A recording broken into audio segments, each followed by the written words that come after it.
birthday, the prize was $25,000 and a whole bag of cookies stuffed into the couch. A bag of cookies? Mm-hmm. Chocolate chip cookies. Whoever got those cookies is really lucky. I know. I want the cookies. They tasted good. I'm sure it did taste good. Were they chocolate chip? Yes, they were chocolate chip. Chocolate chip cookies do sound pretty good right now. I know. I want some. Good thing I just ate one. Oh, lucky you. Oh, man. You're killing me, Jonathan. You're tearing me apart, Jonathan. Troll face. I have a box filled with them right now.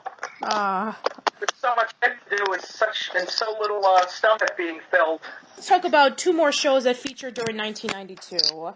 And one show that pretty much nobody talks about, but as we mentioned in our underrated and overrated podcast, it's a show that definitely needs a bit of credit.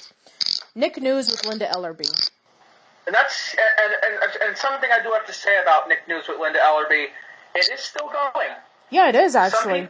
Some people seem to forget that Nick News still airs from time to time with Linda Ellerby. Yes. She's been doing it this entire time.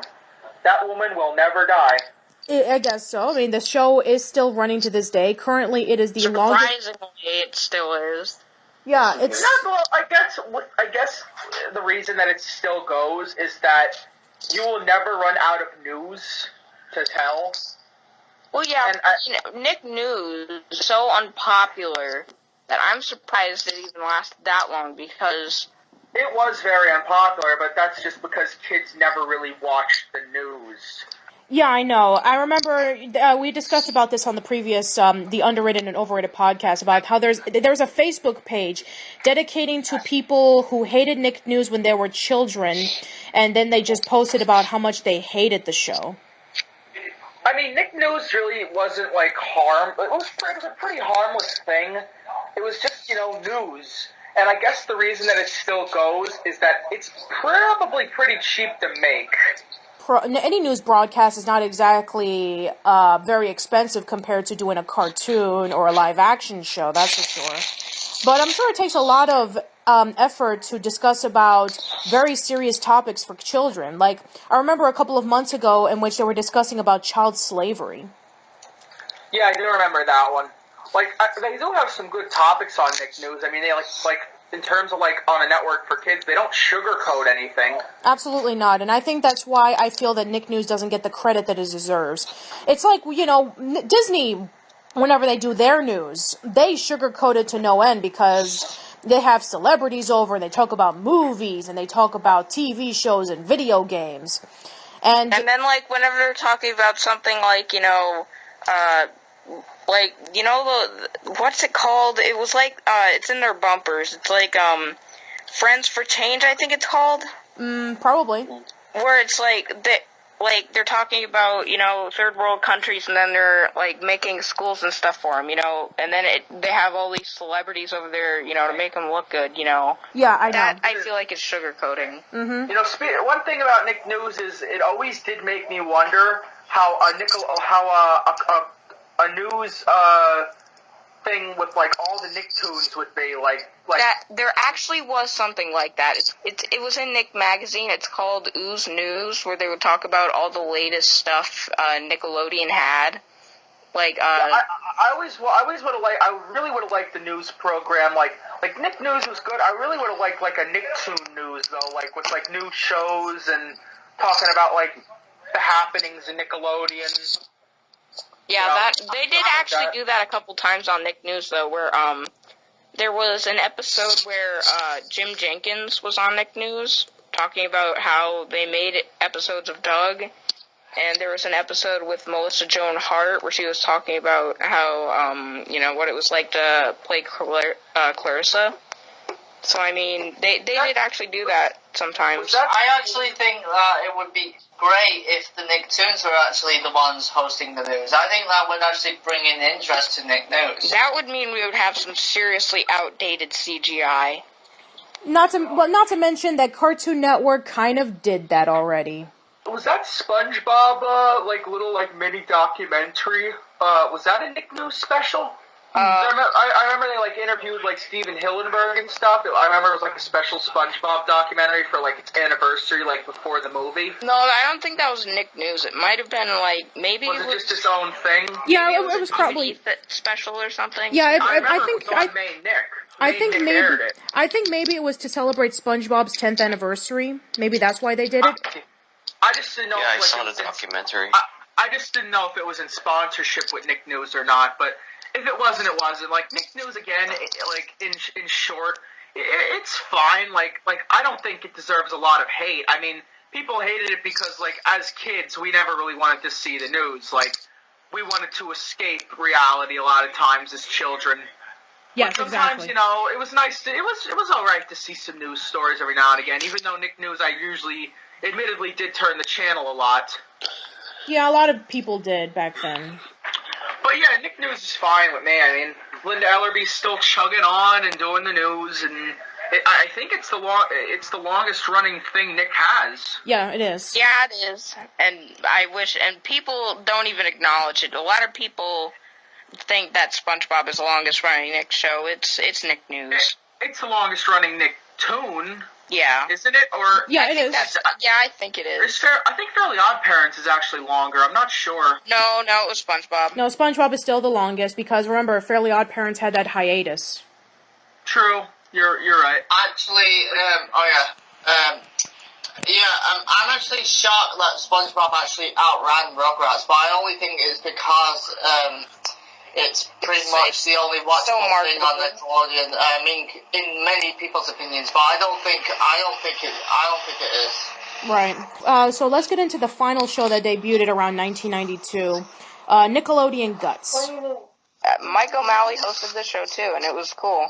Yeah, this was like the attempt of trying to make a kid version of American Gladiators, which back then American Gladiators was a hugely popular game show back in the 90s. It just basically omit the steroid-induced athletes and climbing mountains and walls and knocking people over, and make it more kid-friendly and having sports and the radical rock and the aggro crag. You know, it was definitely cool.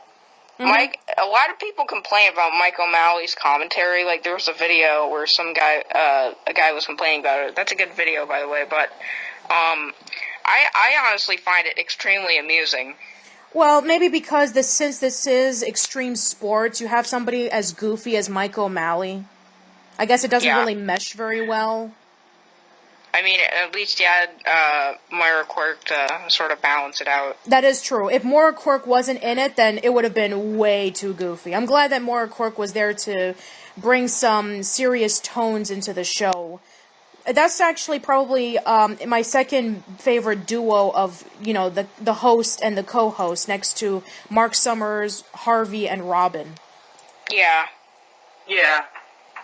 And then Dave. Don't forget Dave. Oh, yeah, that's right, and Dave as well. And then around 95, there was Global Guts, which we'll be discussing about later on. So I think this was like their attempt of trying to capitalize on the Olympics by bringing children from all over the world and competing to see who would win. And surprisingly, the one who went on first place with the most medals was the UK. Second place went to Mexico or the United States, and then third place went either to Mexico or the United States. Also, my country won the first place. Yeah, your country won the most gold medals in Global Guts. Oh, Swag! Alright, so the final thing that we need to discuss about that came out during 1992, and I know that this has nothing to do with Nickelodeon, but it's a huge thing. Cartoon Network debuted it in 92. And this is going to be huge when we get to later on. But back then, Cartoon Network was mostly acquiring their cartoons from Hanna-Barbera and TBS, because they had a contract with Ted Turner and Hanna-Barbera, in which they featured a lot of the cartoons such as Two Stupid Dogs, SWAT Cats, the New Adventures of Johnny Quest, and then eventually the very first exclusive show that featured was the Moxie Show and What a Cartoon. But Cartoon Network was huge back then because it was the only network that was featuring cartoons 24 hours a day.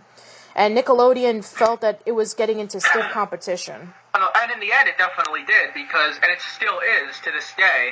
Yes. through all of its highs and lows, like Nick, Cartoon Network has definitely been like the rival, aside from like Disney Channel, to Nickelodeon in terms of the network for cartoons and animation. Right, and also Disney was having a couple of decent cartoons with Disney in the afternoon. They had DuckTales, they had Darkwing Duck, they had Tailspin, but they also had Gargoyles. So it had a lot of popular cartoons around during that time period, so it was like stiff competition between Disney and Nickelodeon. And then Cartoon Network decided to throw its hat into the ring. Yeah, but not until a few years from now, because right now, back in '92, they were still acquiring their shows from Hanna-Barbera, so they were still starting off. Yeah, but like as you know, in the later '90s, and Cartoon Network really just started to pick up steam. Exactly, but that won't be discussed until much later on in the show. So let's get into 93. 93, it was a pretty slow year for Nickelodeon because there were a couple of shows that were debuting on that time that wouldn't get much attention until many years later. The first one is Wienerville. Dude, that show still doesn't get that much attention. No, it doesn't. It's sad. I understand why, because it's a 90s version of a variety show that was popular in the 1950s and 60s. I get why people don't like it. It has corny jokes. It has a lot of cartoons. You have Playland. You have Mark Wiener, and you have all the puppets. It's an acquired taste similar to Roundhouse. If you really aren't into that kind of stuff, then you're not going to like it.